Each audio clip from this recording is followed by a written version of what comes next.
Friends, ఇప్పుడే అందిన వార్త.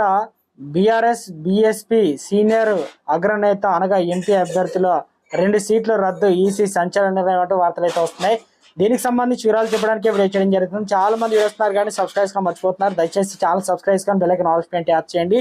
ఇటువంటి ఇంపార్టెంట్ ఇన్ఫర్మేషన్ మిస్ అవ్వకుండా మీ ఫోన్ నోటిఫికేషన్ వస్తుంది. చాలా మంది మీరు చూస్తున్నారు కానీ లైక్ చేయడం లేదని దయచేసి లైక్ చేయండి. ఇన్ఫర్మేషన్ అందరూ కూడా రీచ్ చేసిన వాళ్ళు అవుతాం. హైదరాబాద్, తెలంగాణలో లోక్సభ ఎన్నికల్లో పోటీ చేయాలని భావించిన నటుడు మాజీ ఎమ్మెల్యే బాబు మోహన్ ఆశలు నామినేషన్లు పరిశీలన రోజే ఆవిరయ్యాయి.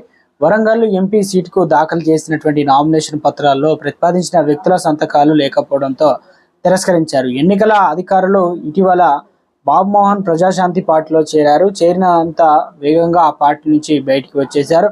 స్వతంత్ర అభ్యర్థిగా పోటీ చేయాలని భావించిన నామినేషన్ తిరస్కరణతో డీలా పడ్డారు.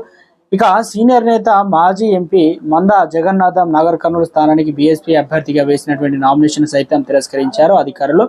ఇక బీఎస్పీ అనగా బీఫామ్ జత చేయకపోవడంతో నామినేషన్ తిరస్కరణ గురైంది. ఇదిలా ఉంటే తెలంగాణలో మొత్తం 17 సీట్లకు 893 మంది నామినేషన్లు వేశారు. ఇందులో 267 మంది నామినేషన్లు అధికారులు తిరస్కరించారు. ఇక నేటి నుంచి నామినేషన్ల ఉపసంహరణ కార్యక్రమం అయితే కొనసాగనుంది అన్నమాట.